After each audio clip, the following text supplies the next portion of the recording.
Meus irmãos, a paz do Senhor.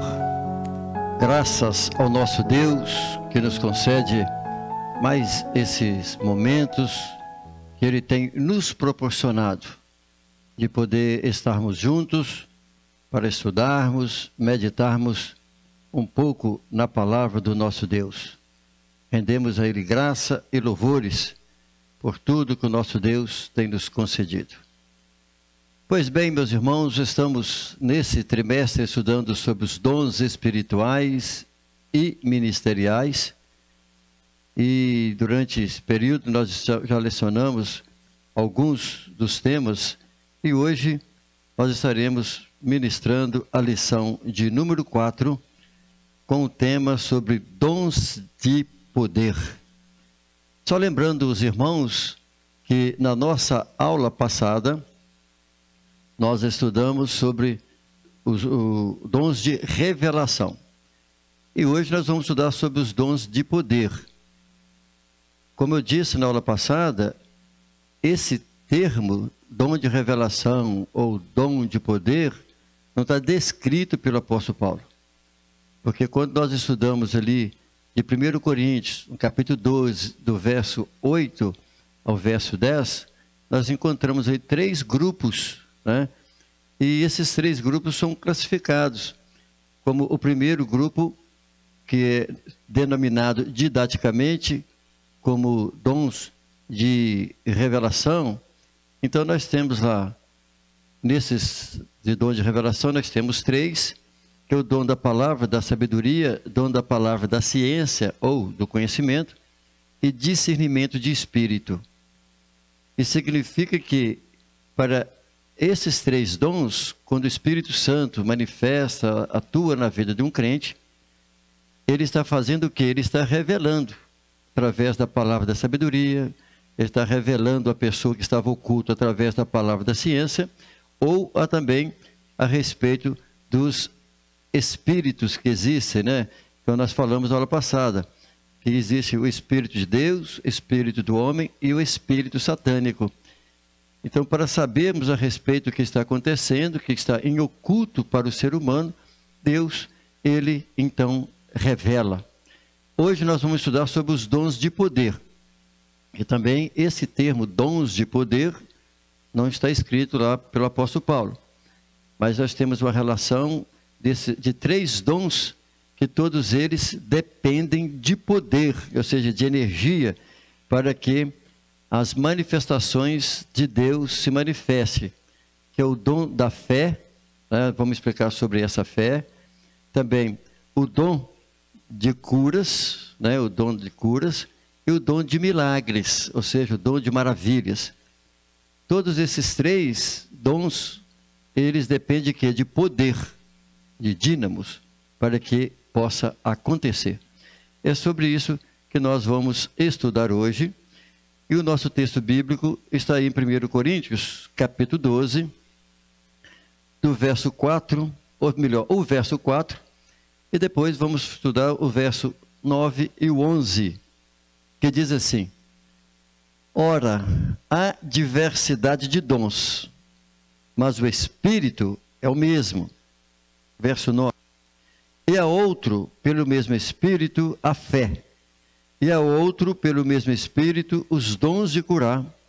E a outro, a operação de maravilhas. E a outro, a profecia. E a outro, o dom de discernir os espíritos. E a outro, a variedade de línguas. E a outro, a interpretação das línguas. Mas um só e o mesmo Espírito opera todas essas coisas, repartindo particularmente a cada um como quer. Então, só para lembrar o que nós falamos, o apóstolo Paulo aqui, ele não descreve dons de revelação, dons de poder, né, ou dons de elocução, mas com base nesses 9 dons, então, para ficar mais fácil didaticamente, eles são trabalhados, agrupados em 3 grupos, e cada grupo dividido em 3 dons. O objetivo geral nosso de hoje, com base no conteúdo que nós estaremos ministrando, compreender que os dons de poder são capacitações especiais com a ação sobrenatural do Espírito Santo na vida do crente, com propósitos específicos. Tá? Então, acrescento um pouquinho desse aspecto aí, com propósitos específicos, para ficar mais claro dentro do que nós iremos abordar no conteúdo da nossa aula. Muito bem. Então, estudaremos hoje sobre os dons de poder, que são dom da fé, os dons de curar e operações de maravilha. O ministério de Jesus, quando nós abrimos os evangelhos, nós vamos vendo claramente ali que o ministério dele foi marcado por inúmeros milagres, né? Muitos sinais e prodígios aconteceram no ministério de Jesus, expulsaram demônio, curas, enfermidades, enfim. E quando nós olhamos para a história da igreja, vamos verificar que a história comprova que a igreja do primeiro século também operou através dos servos do Senhor, dos apóstolos, dos discípulos, dos crentes que foram aceitando Jesus, operaram grandes milagres no poder do Espírito Santo.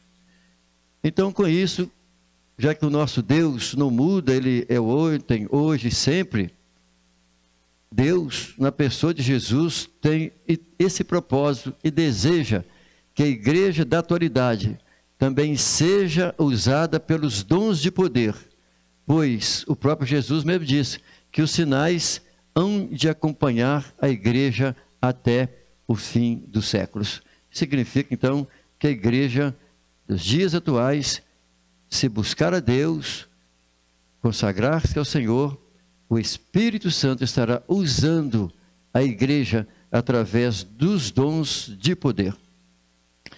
Nós temos 3 tópicos para a nossa aula de hoje. Primeiro ponto, nós vamos falar sobre o dom da fé. Segundo, nós vamos falar sobre dons de curar.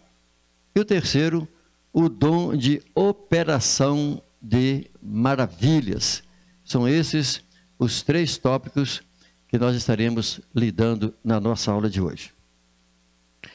Muito bem, no nosso primeiro ponto, nós vamos falar sobre o dom da fé.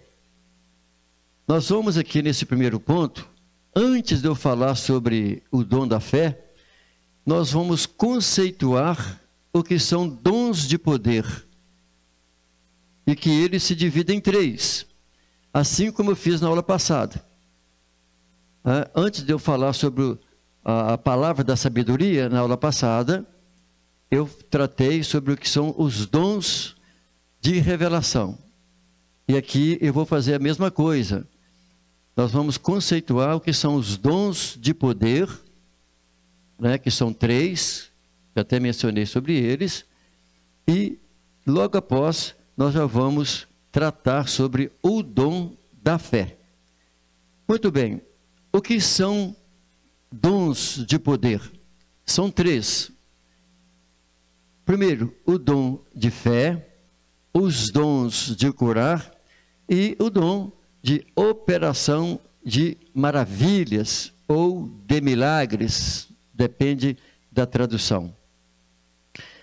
Então veja, esta expressão, dom de poder, não está descrito pelo apóstolo Paulo, e sim é uma forma didática para apresentá-los, pois através desses 3 dons, eles transmitem o quê? Transmitem poder. Todos esses 3 dons vão transmitir poder. O dom da fé, nós vamos classificar e vamos mostrar que fé é essa, né? Que transmite, para que aconteça esse dom da fé somente através de poder. Da mesma forma, para curar, vai depender de quê? Do poder de Deus. E também, para operações de maravilhas, vai depender de quê? Do poder de Deus, que são diferentes de revelação, né? Porque na aula passada, os 3 dons que nós estudamos não estão relacionados a poder, e sim mostrar, né? Sim mostrar. Esse termo, poder, no grego, é dunamis, O que significa a palavra dunamis? Que vem aí do português, né? Dinamite, ou seja, poder, força. A palavra significa energia, né?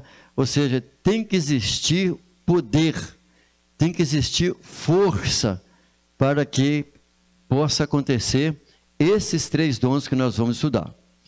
Se refere então sobre os dons de poder a algum agente de poder ou força, né, capaz de realizar alguma atividade, algum trabalho.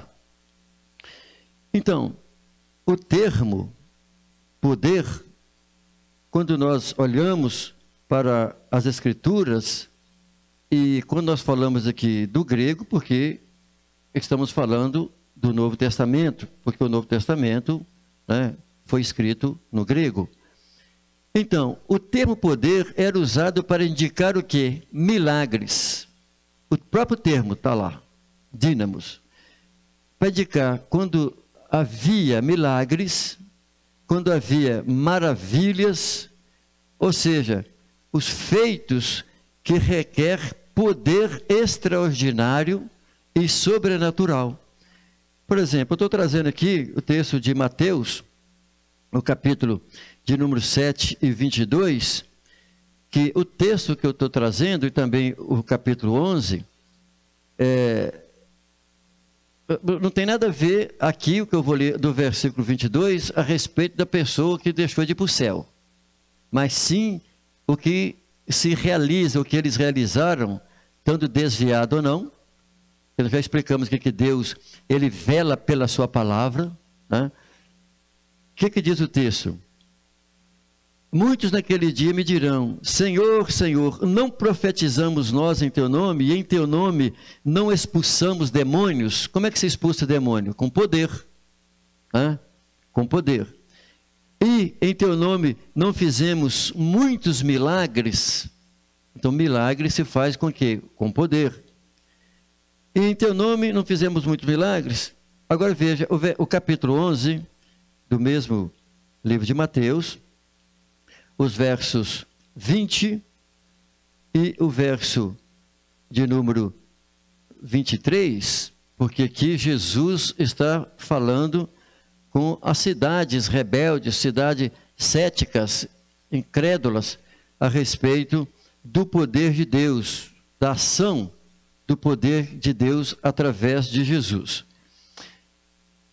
Por exemplo, vou pegar o versículo 21 a seguir, só para facilitar o entendimento de alguns dos irmãos.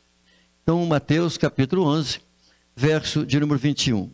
Ai de ti, Corazim, e ai de ti, Betsaida, se em Tiro e em Sidom se tivesse feito, olha aí, ó, prodígios que em vós se fizeram, quer dizer, Jesus está falando a respeito de profetas, de homens de Deus que realizaram prodígios, há muito se teriam arrependido com pano de saco e cinza. Veja o versículo 22. Por isso, eu vos digo que no dia do juízo haverá menos rigor para Tiro e Sidom do que para vós.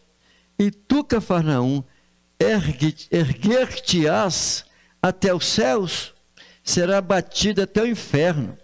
Se em Sodoma tivesse sido feito os milagres que em ti se operam, ela teria permanecido até hoje. Por que eu estou lendo os textos? Para mostrar os termos que aqui estão, falando de milagres, está falando de prodígios, não é isso? Está falando de algo extraordinário, de algo sobrenatural que aconteceu tanto nos tempos anteriores da antiga aliança com os profetas, né, com os homens de Deus, como agora através de Jesus, quando ele está pronunciando esse texto, quando Mateus escreve. Isso falando de quê? Por causa dos milagres que operaram lá, ou seja, a própria palavra aqui, operar, ela tem um significado de dínamos mesmo, de força, de energia. Então, todos esses termos que nós encontramos, para todos eles se utiliza poder. Se aconteceu milagre, que houve poder de Deus. Maravilhas, porque houve poder de Deus. Ou seja, o ministério de Jesus, ele foi de quê? De poder com sinais e prodígios. Isso descrito pelo profeta Isaías, né, muito claro, né, pelo profeta, e literalmente aconteceu durante todo o ministério de Jesus, milagres e prodígio durante o ministério dele. Veja, quando nós olhamos para o texto de 2 Coríntios, nós vamos encontrar no capítulo 12 e o verso 12 também, o apóstolo Paulo usando o mesmo termo para autenticar o evangelho que ele pregava. Também em Romanos 1,16, né, está lá bem claro o texto, que o evangelho é salvação, poder de todo aquele que nele crê. Mas veja o texto de 2 Coríntios 12 e 12, diz assim: os sinais do meu apostolado foram manifestados entre vós, aonde? Lá em Coríntios, foram manifestados entre vós com toda paciência, ó, por sinais, prodígios e milagres.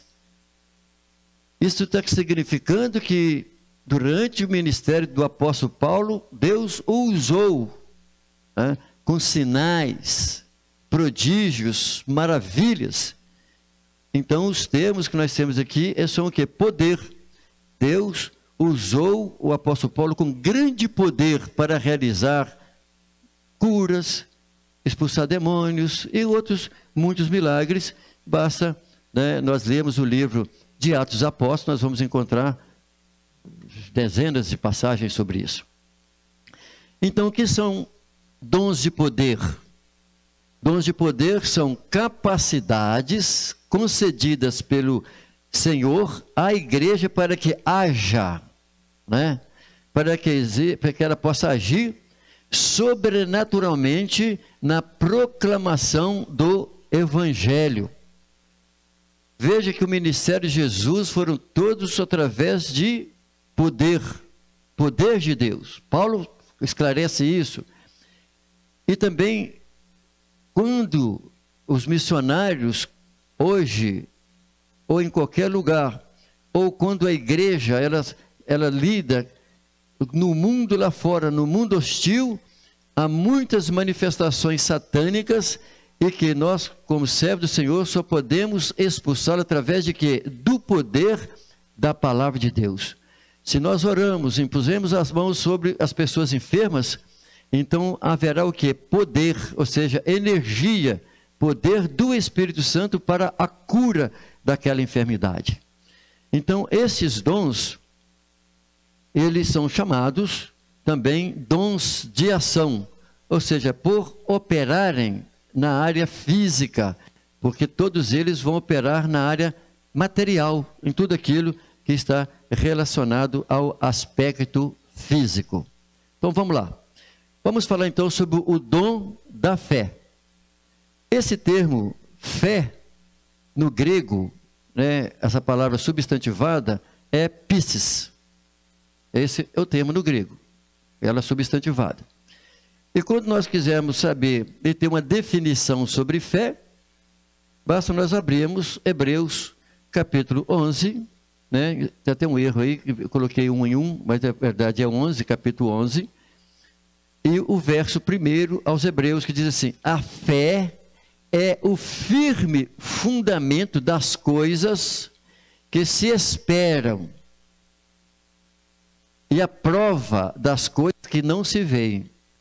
E significa que a pessoa tem certeza que vai acontecer antes de ocorrer. Isso é definição de fé. Então essa definição mostra a total confiança, literalmente, 100%, a total confiança e dependência em Deus.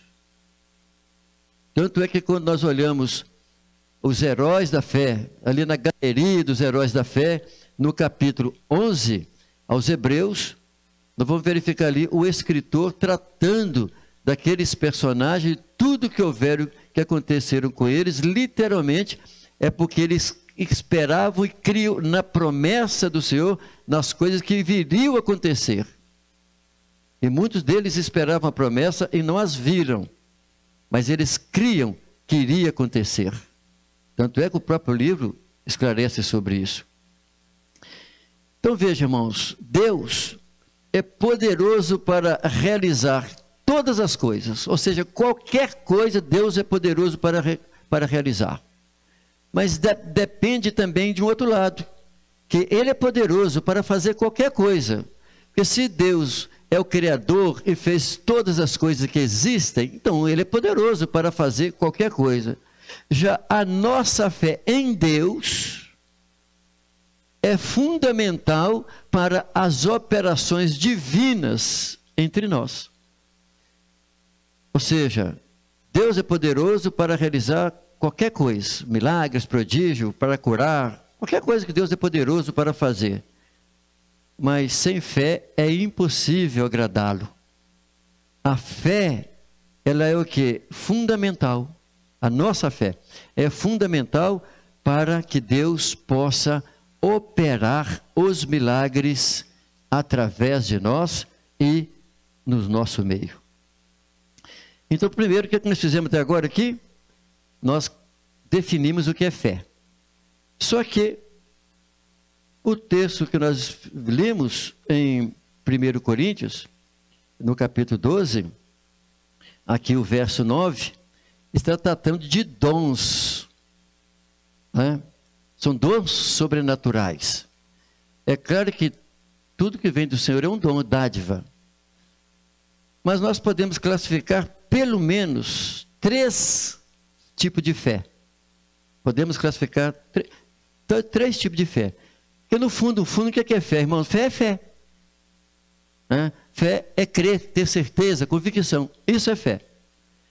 Mas nós podemos classificar fé em 3 aspectos. E elas são percebíveis nas Escrituras. Primeiro, vamos falar da fé natural. A fé natural o quê? Aquela que nós chamamos da fé intelectual. Ou seja, essa fé natural é a fé que naturalmente, né, as pessoas têm. Porque ela leva o indivíduo a crer em qualquer coisa através de quê? Da nossa razão, através do nosso intelecto. Por exemplo, se uma pessoa chamar um Uber, ele acredita que o Uber irá levá-lo até onde foi proposto a ida. Se a pessoa entrar, por exemplo, no avião, ele crê que ele vai chegar no destino. Porque se ele não crer, ele vai deixar de fazer a viagem. Da mesma forma, me levanto pela manhã, ou qualquer horário do dia, você pega um carro e vamos fazer uma viagem. Você faz crendo que você vai chegar lá. Isso é fé natural. Porque se você duvidar, ficar incerto com aquilo, você vai ter medo. Você vai deixar de ir. Mas naturalmente nós agimos assim. Isso é fé, nós cremos naturalmente. Só que as Escrituras já apresentam também a fé salvadora. Se nós olharmos muitas passagens nas Escrituras, que a fé, ela lida em nós de forma também para nos levar a compreender, crer, para ser salvo. Por exemplo, o que nós olhamos aqui é o mais comum e conhecido, é Efésios capítulo 2 e o verso 8, diz assim: pois é pela graça que sois salvos. Quer dizer, nós somos salvos pela graça, pela misericórdia do Senhor, né? Pela fé. Então tem a graça de Deus, mas também a fé. Então nós somos salvos pela fé. Aqui está falando dessa fé para ser salvo. Paulo, no livro de Atos também fala que é pelo ouvir da palavra que a pessoa crê, né, na palavra. Então ele tem que ouvir para que a fé surja no coração da pessoa. Se nós olharmos, por exemplo, também Romanos 5:1, sendo, pois, justificados pela fé, então toda pessoa que está no pecado é um réu diante de Deus. A partir do momento que ele aceita Jesus, ele é justificado.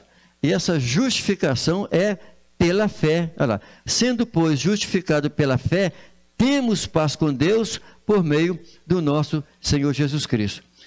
Se nós olharmos o capítulo, por exemplo, 10, também, aos Romanos, nós vamos verificar o verso 9 e o verso 10. Ó. Se com a tua boca confessares Jesus Cristo como Senhor, em teu coração creres, está bem? Crer é fé, que Deus o ressuscitou dentre os mortos, serás salvo. Pois com o coração se crê para a justiça e com a boca se faz confissão para a salvação. Veja que tem aqui correlatos dois aspectos, a fé e também o aspecto razão. Eu tenho que entender, crer e concordar, aceitar. Então nós estamos entendendo aqui que existe o quê? A fé natural, mas também existe a fé que opera em nós, que é um dom de Deus, não provém do ser humano, né? Na verdade, todo tipo de fé vem de Deus. Isso aqui é apenas para classificar, porque os termos, quando você lê o contexto, esclarece isso.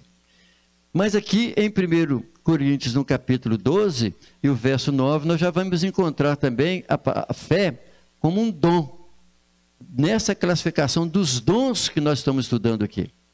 Então existe o dom da fé, né? Ou seja, a fé como dom.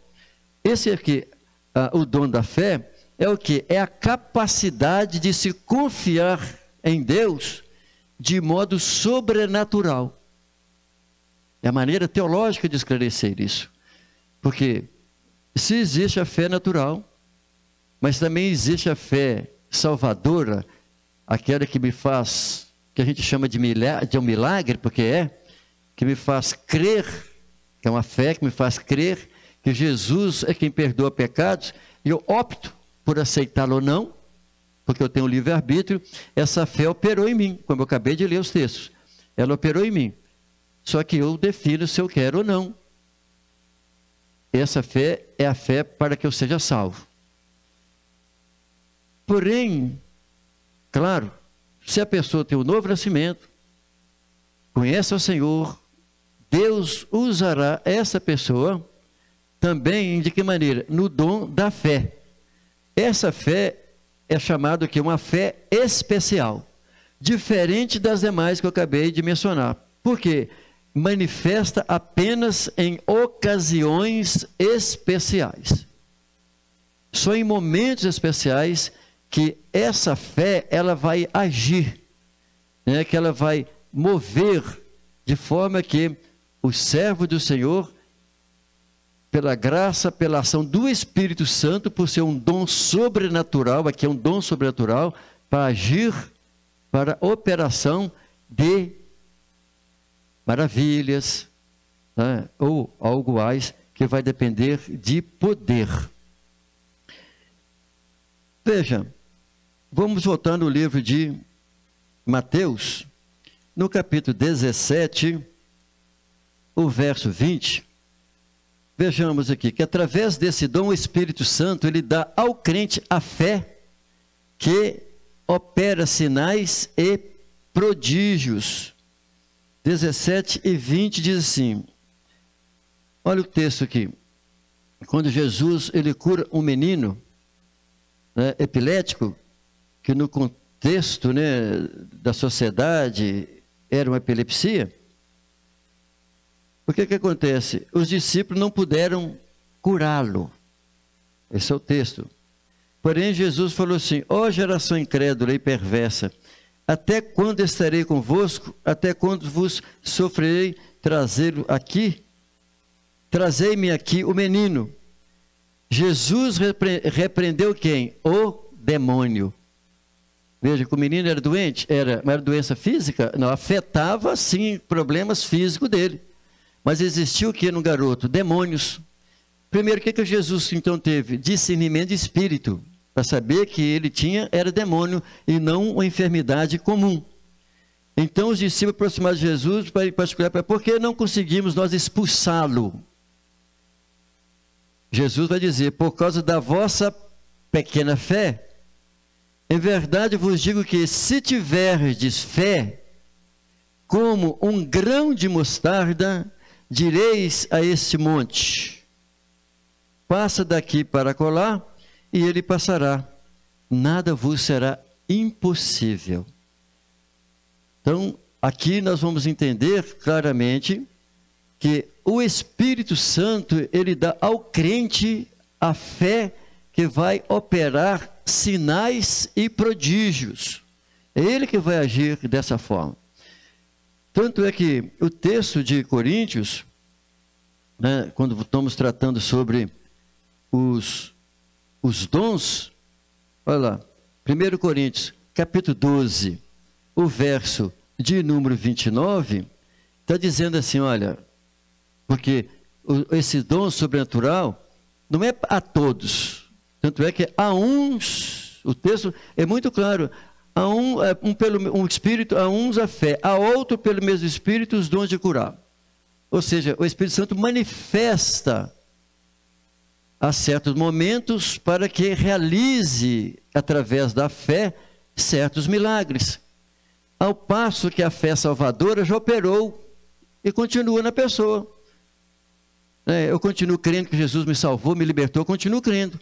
Mas essa fé aqui, para operar maravilhas, ela vai agir de forma diferente em momentos especiais.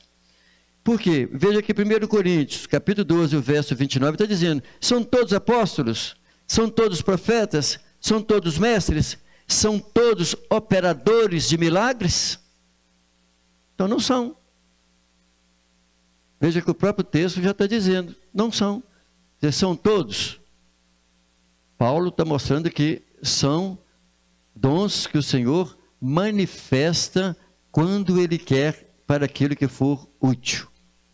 Então esse dom é concedido somente a algumas pessoas, visando a consecução de obras extraordinárias em tempos de crise, momentos de desafios e de emergência. São esses os momentos, situações em que o servo do Senhor se depara, que Deus, através do Espírito Santo, irá usá-lo no dom da fé para a realização desses milagres. Vamos apresentar alguns exemplos de dom da fé. Claro que existem, poderíamos dizer, milhares deles nas Escrituras. Vamos falar de Moisés lá no Antigo Testamento. Se você quiser abrir o texto, sua Bíblia comigo, é um texto muito conhecido, que aqui está, eu selecionei. Êxodo capítulo 14, versos 13 e o verso 14 de Êxodo. Nós vamos verificar que o exército de Faraó estava vindo atrás de Moisés e todos os israelitas que Moisés havia tirado do Egito, escravos no Egito, e eles estavam defronte do Mar Vermelho, aquele mundo de água na frente deles e o exército vindo atrás. O que nós temos no versículo 13 e o versículo 14? Moisés, porém, disse ao povo, não temais, estai quietos e vede o livramento do Senhor, que hoje vos fará. Entenda que ele estava crendo que iria acontecer algo poderoso. Ainda não tinha acontecido, não era fato histórico, mas ele já estava crendo. Vou ler o texto de novo. Vede o livramento do Senhor que hoje vos fará. Aos egípcios que hoje vistes, nunca mais vereis para sempre. O Senhor pelejará por vós, e vós vos calareis. Ou seja, vou ficar boquiaberto por ver o prodígio, o milagre que Deus fará abrindo as águas do Mar Vermelho.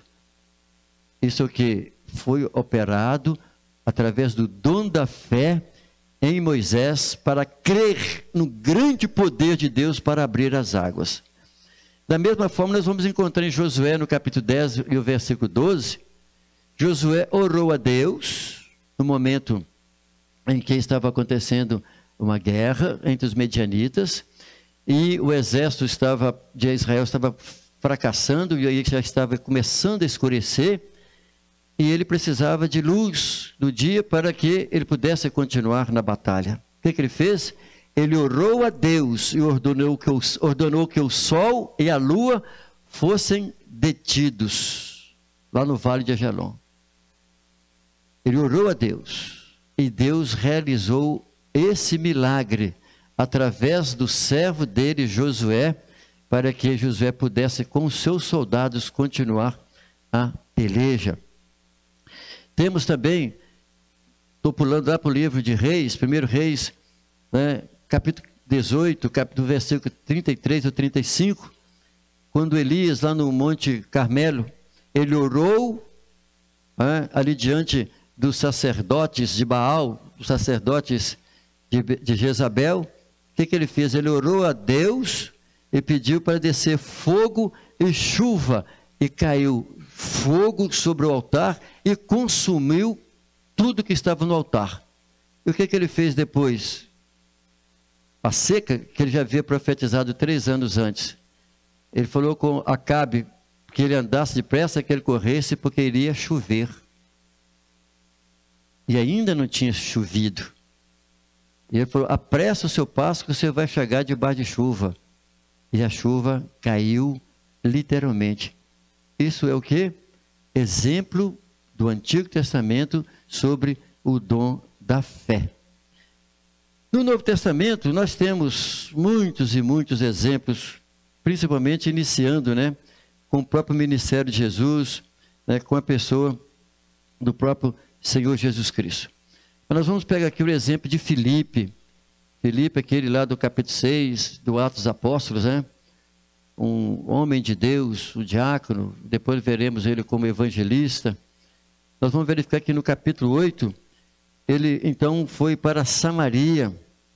Filipe vai para Samaria, e ali Filipe, ele vai pregando a palavra do Senhor em Samaria, pregava a Cristo em Samaria.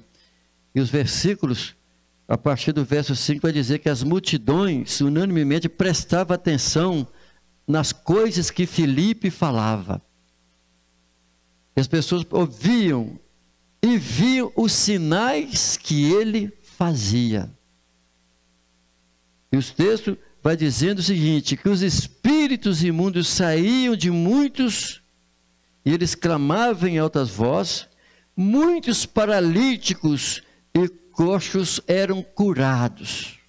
Estou dando exemplo aqui, né, do dom da fé, que opera com quê? Com poder, e sempre está agindo em algo físico, ou então na natureza, sempre assim, em algo da natureza ou em algo físico.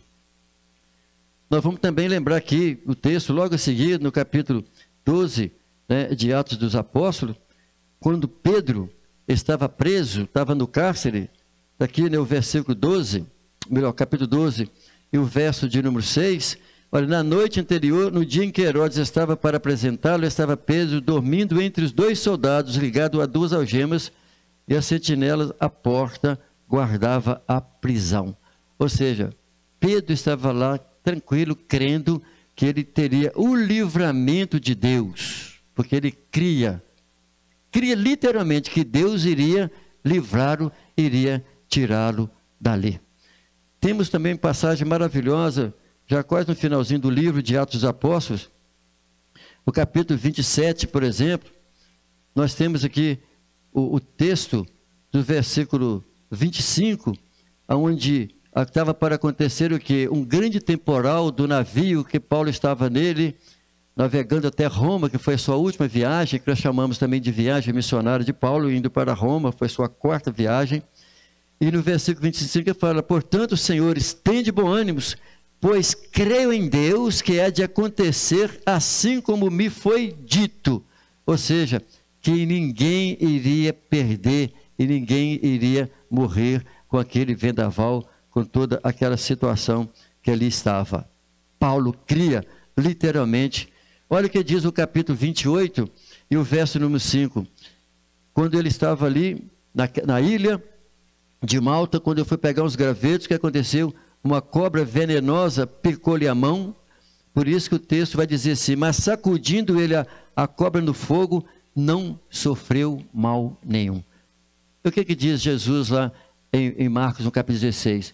que os sinais seguirão aos que creem. Está vendo? No meu nome expulsarão demônios. E lá diz assim também, pegarão em serpentes, está vendo? Em mal nenhum acontecerá. Isso fala de quê? Do poder de Deus agindo na vida dos seus servos. Então nós estamos falando o primeiro dom aqui, o dom da fé. É um dom do poder de Deus. Então esse dom da fé é um dom para operar maravilhas. É o dom da fé. O segundo que nós vamos estudar agora é o dom de curar. Esse dom de curar, nós vamos verificar que sempre esses dons se manifestou, né, tanto no Antigo Testamento quanto no Novo Testamento, curando as enfermidades, porque Deus, Ele sempre quis e quer curar as pessoas, dar livramento, saúde ao corpo físico das pessoas. E também, com esses dons de cura, literalmente acontece o quê? É um dos grandes sinais para a pregação do Evangelho. O que são dons, né? O que são os dons de cura? O verso 9 está dizendo, capítulo 12 de 1 Coríntios, verso 9, e a outro pelo mesmo Espírito a fé, e a outro pelo mesmo Espírito os dons de curar. Vamos definir o que é dom de cura. É a atuação sobrenatural de Deus sobre o corpo humano, livrando de todo tipo de enfermidade. Independe da enfermidade, qualquer doença, qualquer enfermidade, Deus tem poder de forma sobrenatural, ou seja, não tem como ser curado de maneira natural, com remédio nenhum, com nada, só de maneira sobrenatural. Nós vamos encontrar, por exemplo, na Antiga Aliança, Deus, Ele se manifestou a Israel como Jeová Rafá, o Deus que sara. E Deus praticou, curou, né, durante vários períodos e momentos no Antigo Testamento com os homens de fé do Senhor nosso Deus. E é uma promessa de Deus. Tanto é que está clara em Isaías 54, que Jesus levou sobre si as nossas enfermidades, né? É isso que está bem claro em Isaías 53, o verso número 4, é uma promessa de Deus de curar. Os dons de cura, na Nova Aliança, ou seja, no Novo Testamento, nós vamos encontrar exatamente isso, que na Nova Aliança, os dons de curar evidenciou-se com muita clareza no ministério de Jesus, onde ele curava todas as enfermidades, ou seja, todo tipo, né, de doença, de enfermidade, moléstias entre o povo. Por quê? Porque ele mesmo disse a respeito da profecia proferida por Isaías 700 anos antes dele, que ele foi ungido para libertar os enfermos e os oprimidos do diabo. Quando nós lemos no livro de Lucas, no capítulo de número 9, o verso 1, nós vamos verificar ali, Jesus, quando ele envia os 12 discípulos, olha o que diz o versículo de número 1 de Lucas 9. Tendo Jesus convocado os 12 discípulos, deu-lhes poder, ao termo, deu-lhes poder e autoridade sobre todos os demônios e para curarem enfermidades. Então Deus deu poder aos 12 discípulos, são os apóstolos, para que eles então pudessem, só expulsa demônio com poder, e só cura também as enfermidades com poder. O capítulo 10 e o verso de número 9, nós já vamos encontrar Jesus, quando ele envia os 70 discípulos, né? No versículo de número 9, ele diz assim: curai os enfermos que nela houver, onde? Na cidade, e dizei-lhes, é chegado a vós o reino de Deus. Então isso significa que o reino de Deus, a operação de milagre, que são os sinais, é uma das maneiras, como sinal para manifestar o poder de Deus, para que as pessoas possam crer em Jesus, que Ele é que tem poder. Quantas e quantas pessoas doentes no leito, desenganado pelos médicos, depois que um servo do Senhor foi lá e orou, e aquela pessoa foi curada, essa pessoa então passou a crer como salvação em Jesus e tornou-se servo, tornou-se crente na pessoa de Jesus. De que maneira? Depois de uma cura. Mas é claro que o Senhor quer primeiro curar a nossa alma. É a cura espiritual, que é a maior cura para a nossa vida, é a cura espiritual, que é o perdão dos nossos pecados. Mas o Senhor, Ele quer também curar as enfermidades. E a pregação do Evangelho está sempre acompanhada de sinais. Nós vamos lá no capítulo, Mateus, no capítulo 16, que é muitíssimo conhecido nosso, usadíssimo nas nossas pregações, nos nossos cultos de missões, sobre a grande comissão, onde nós vemos ali, ide por todo o mundo e pregai o Evangelho a toda criatura. Quem crer e for batizado será salvo, mas quem não crer será condenado. E estes sinais hão de seguir aos que crerem. 2 pontos. Em meu nome expulsarão demônios, falarão novas línguas, pegarão em serpentes, e quando beberem alguma coisa mortífera, quer dizer, um veneno, não lhes fará mal algum. Imporão as mãos sobre os enfermos e os curarão. Veja que aqui também faz parte da grande comissão de Jesus, quando ele falou aos seus discípulos da concessão de milagres, pregando o Evangelho. Então isso nos mostra, irmãos, que os dons de cura são concessões de Deus. Deve-se, claramente, a necessidade aí de curas através de servos do Senhor para a pregação do Evangelho como meio de chegar ao descrente. Muitas e muitas são e acontece dessa forma nas pregações do Evangelho. Mas também há um fator em relação aos dons de curar, que está relacionado à redenção do nosso corpo e às curas do nosso corpo.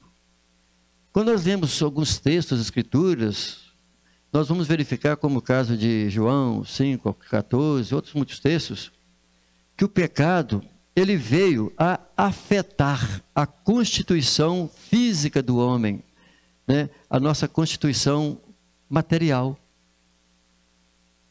O pecado enfermou o nosso corpo. O nosso corpo tornou-se degenerativo, o nosso corpo tornou-se enfermo. Então, causando que toda sorte de enfermidade e também a morte. O pecado trouxe também a morte. Por isso que nós sofremos dores, por isso que toda pessoa, crente ou não, adoece, sofre de enfermidades que é causado pelo pecado original. E mesmo hoje sendo salvo, Jesus perdoando os nossos pecados, mas o pecado, a causa do pecado lá de Adão e Eva, permanece no nosso corpo, que precisa ser restaurado, o nosso corpo que precisa sofrer ainda a redenção do nosso corpo. Então o nosso corpo é matéria, submetido ao processo da degeneração. Um dedo nosso, às vezes uma enfermidade em alguma parte do nosso corpo, se não curar, se não cuidar dela, ela vai degenerar. Daí a pouco vai precisar de cortar. Vai sofrer e vai ter que cortar. Por quê? Porque o nosso corpo, ele vai degenerando. Depois que nós morremos, colocado na terra, ele devolve e torna-se pó.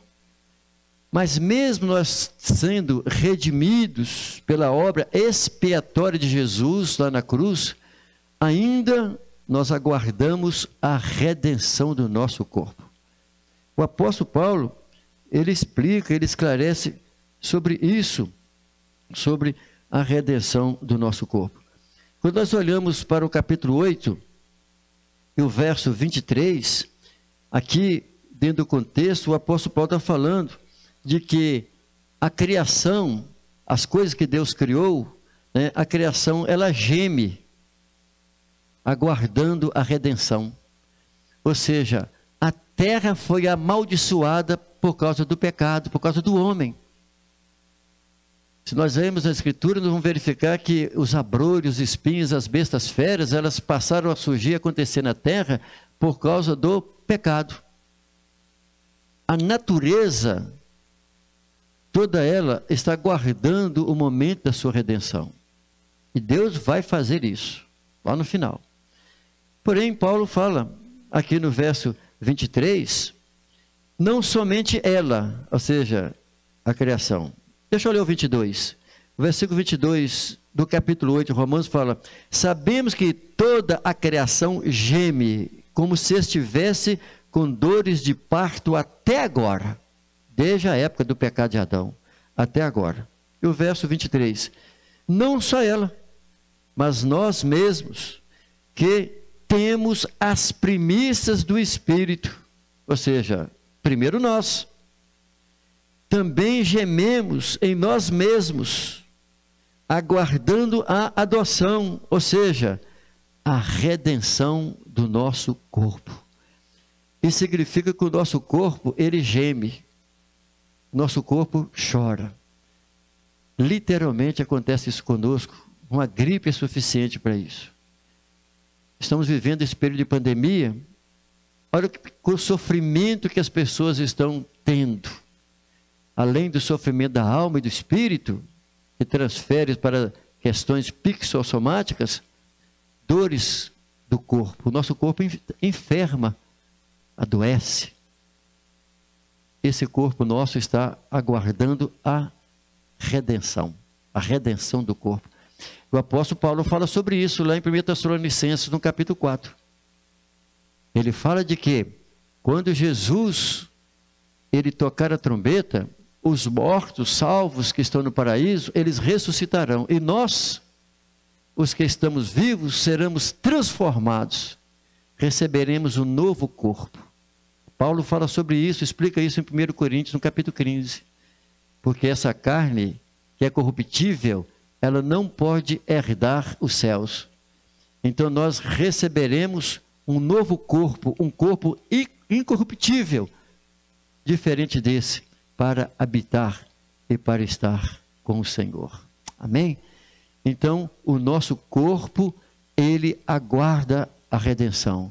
Mas enquanto o nosso corpo não seja ainda sarado por inteiro, Deus opera através do seu poder para curar as enfermidades.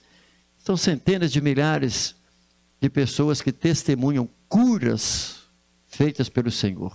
Pessoas desenganadas dos médicos, de câncer, em que os aparelhos mais sofisticados de hoje, como a ressonância magnética, que prova lá 2, 3 exames mostrando está lá o câncer, destruindo aquela parte, aquele órgão do corpo humano. E depois da oração, da fé, Jesus opera o milagre. A pessoa, como passa a não sentir nada, volta para fazer o exame, não encontra mais nada. É tão interessante que muitos dos grandes exemplos dados por pessoas e mostrado por exames, existe lá marca do local. Por quê? Porque foi uma operação de milagre. Deus faz questão de deixar lá a mostra do seu poder para que seja visto. Isso tem sido testemunhado e comprovado, né? Um exame anterior e um exame atual, e aí, além disso, com marca.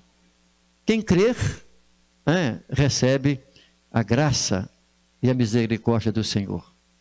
Então, meus irmãos, sobre os dons de curar, há uma grande necessidade desses dons.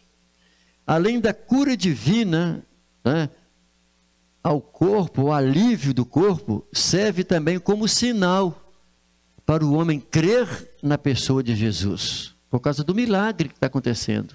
Por causa do poder de Deus que está agindo na pessoa ou em alguém próximo da pessoa.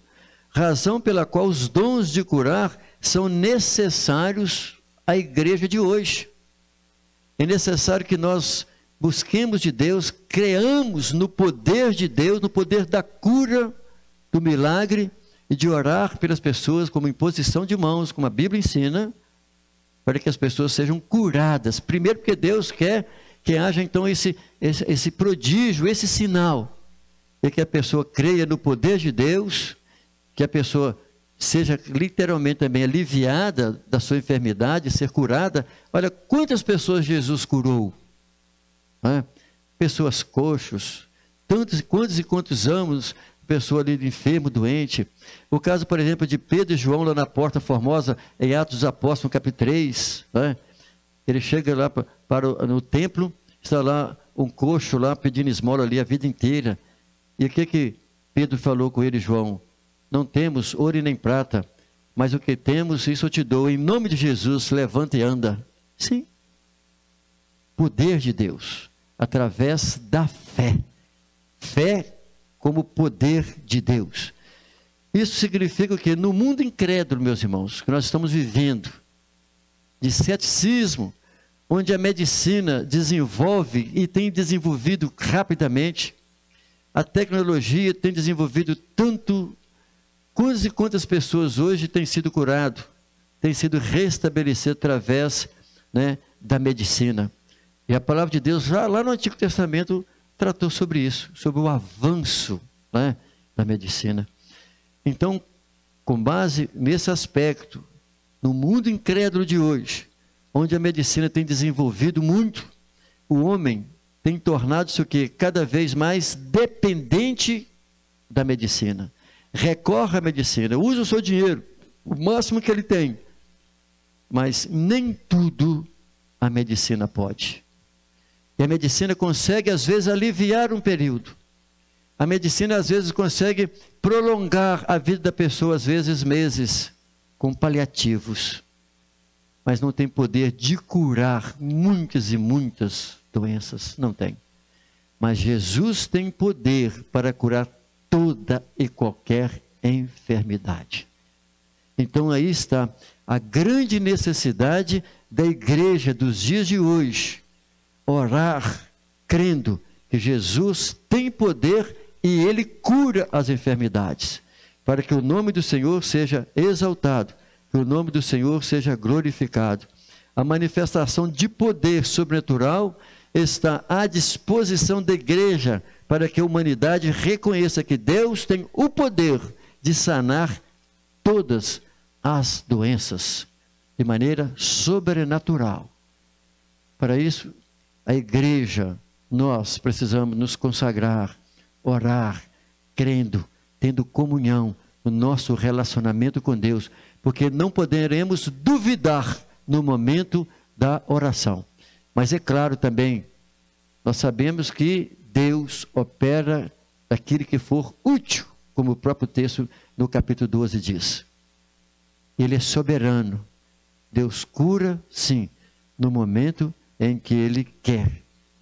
Vamos então finalizar a nossa aula com o nosso terceiro ponto sobre o dom de operação de maravilhas. Primeiro vamos então definir o que é esse dom de operação de maravilhas. É a capacidade sobrenatural que o Espírito Santo concede à igreja para realizar sinais, maravilhas e obras portentosas, que venha redumbar, que venha causar expectações, que altera o quê? A ordem natural das coisas, consideradas impossíveis ou improváveis. Esses são chamados dom de operação de maravilhas, também chamado de operação de milagres.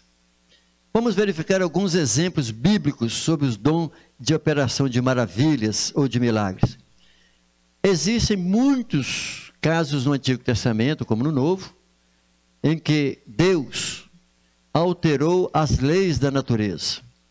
Eu já citei antes, né, o caso de Moisés, em que Deus o usou no dom da fé, porque ele creu antes do mar abrir.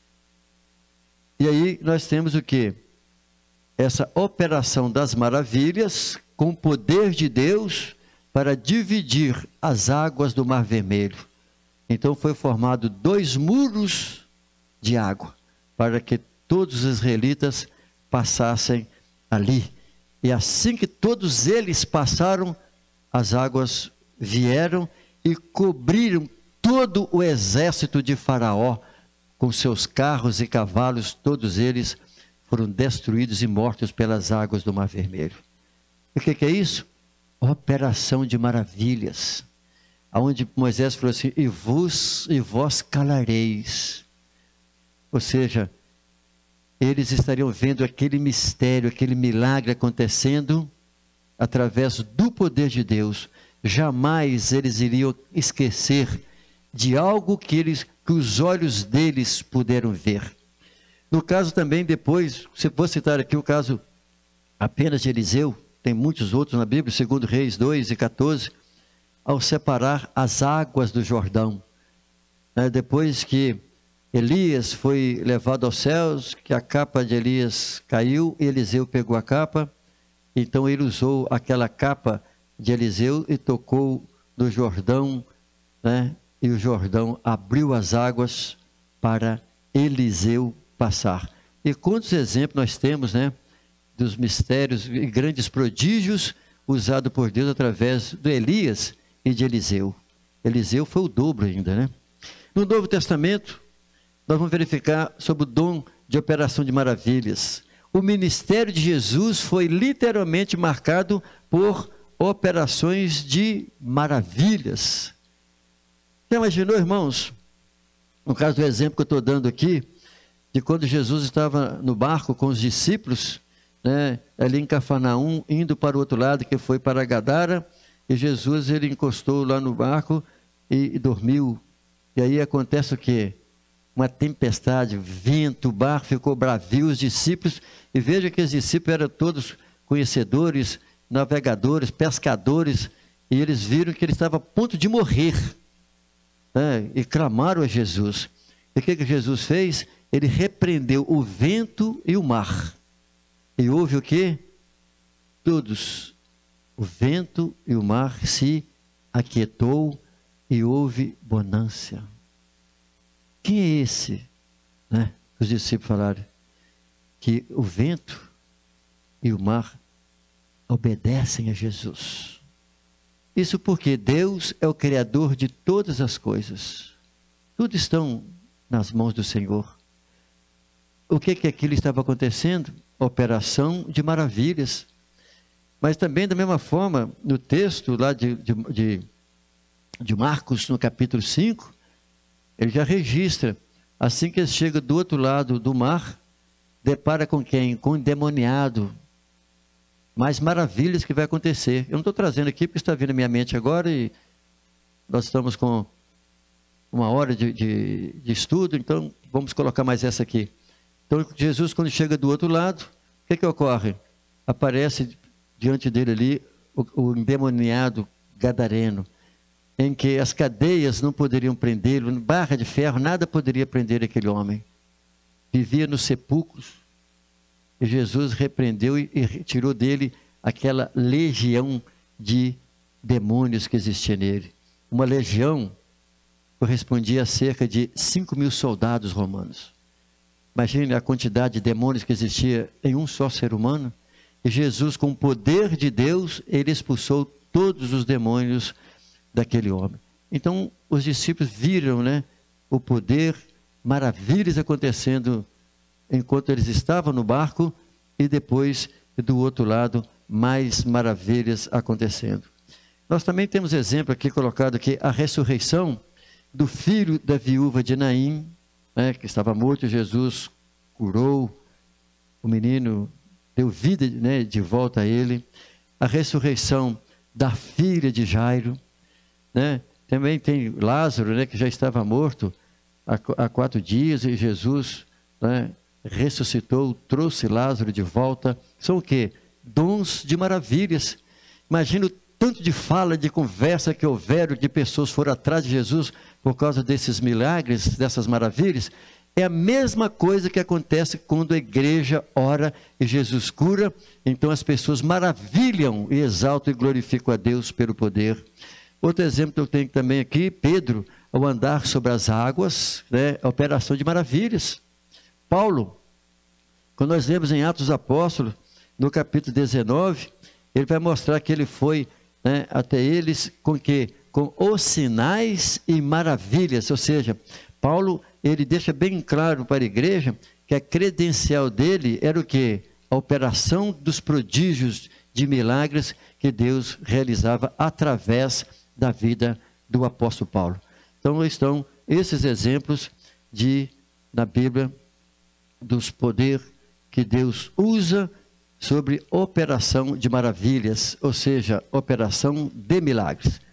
E assim nós vamos encerrar o terceiro ponto, a respeito do dom de operação de maravilhas, que o comentarista faz uma análise, uma reflexão, para finalizarmos a nossa aula, sobre algumas distorções, né, que existem quanto ao uso dos dons de curar e dos dons, né, de operação de maravilhas.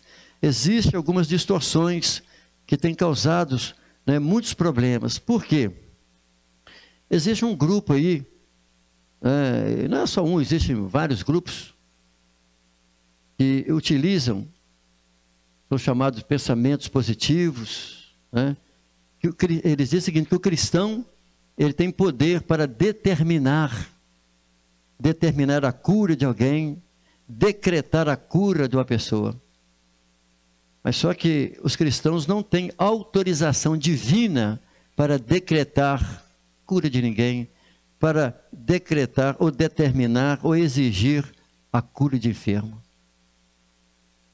Deus não deu essa autoridade a nenhum crente de decretar.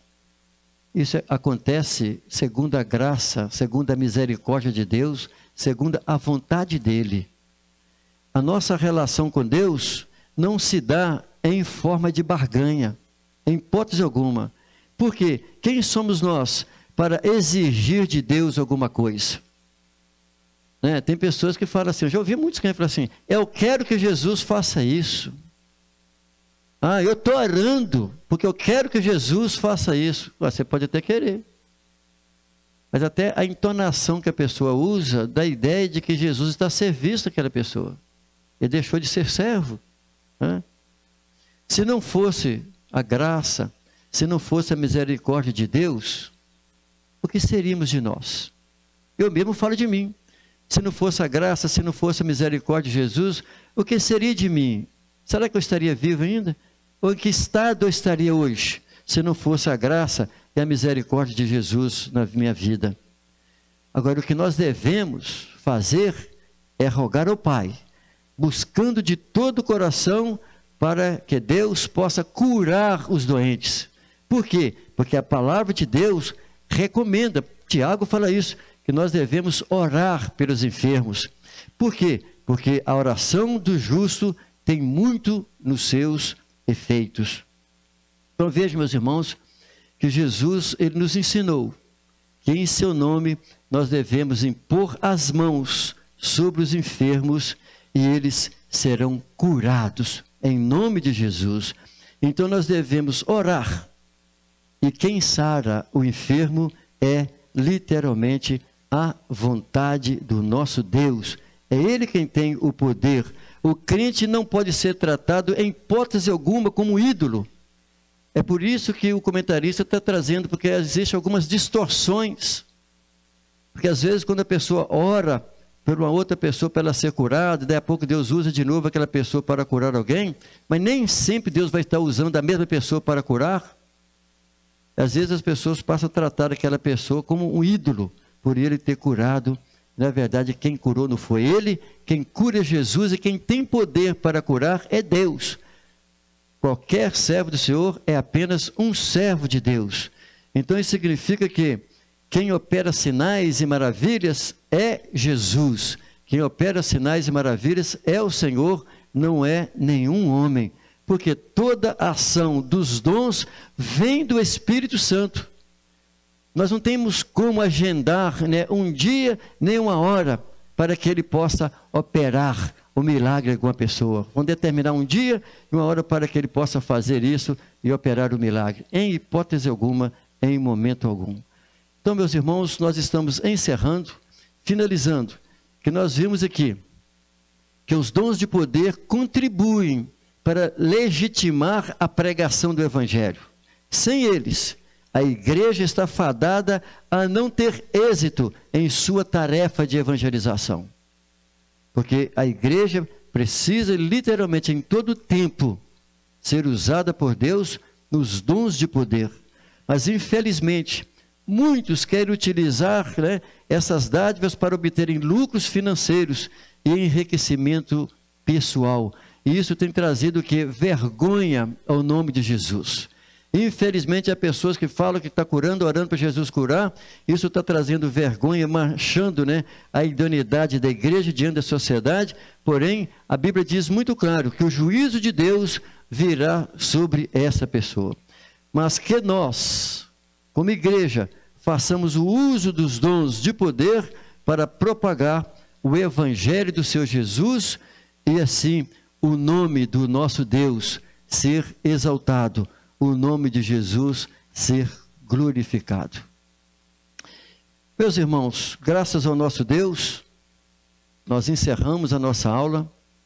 Espero que eu tenha ajudado ao professor, ao aluno, pela forma didática que eu utilizei para ministrar a aula, com os slides trazendo aí de forma especificada, tanto os milagres no Antigo quanto no Novo Testamento, e os irmãos, ao lerem a revista, observaram que ela não traz de maneira didática essas abordagens como eu fiz, mas exatamente para facilitá-lo.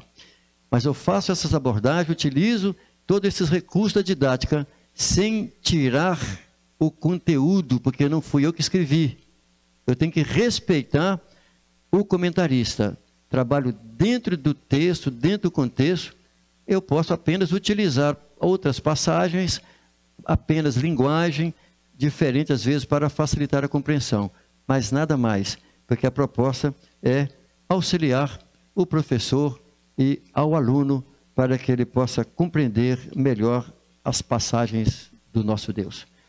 Então estamos encerrando, vamos orar ao nosso Deus, pedindo a Ele que possa nos usar nos dons de poder, que o nome dEle seja glorificado através dos sinais, dos prodígios e maravilhas que o Senhor possa realizar através de nós nesses dias presentes. Pai, nós oramos em nome de Jesus, pela Tua graça e misericórdia para conosco. Ao estudarmos esse tema, Senhor, como o Senhor tem usado os Teus filhos lá na antiga aliança, Senhor. E da mesma forma o Teu ministério foi dessa maneira, com grande poder de milagres, ó Senhor. Curas de enfermidade, libertação, Senhor eterno, de pessoas endemoniadas. E assim nós oramos a Ti, Senhor, pedindo ao Senhor que use a igreja nesses dias. Que nós possamos nos colocar, Senhor, diante de Ti, Senhor, consagrando as nossas vidas, para que nós possamos ser usados pelo Senhor com poder e autoridade no nome de Jesus. É a nossa oração no nome do Senhor. Que Deus abençoe. Até a nossa próxima aula. Fica na paz.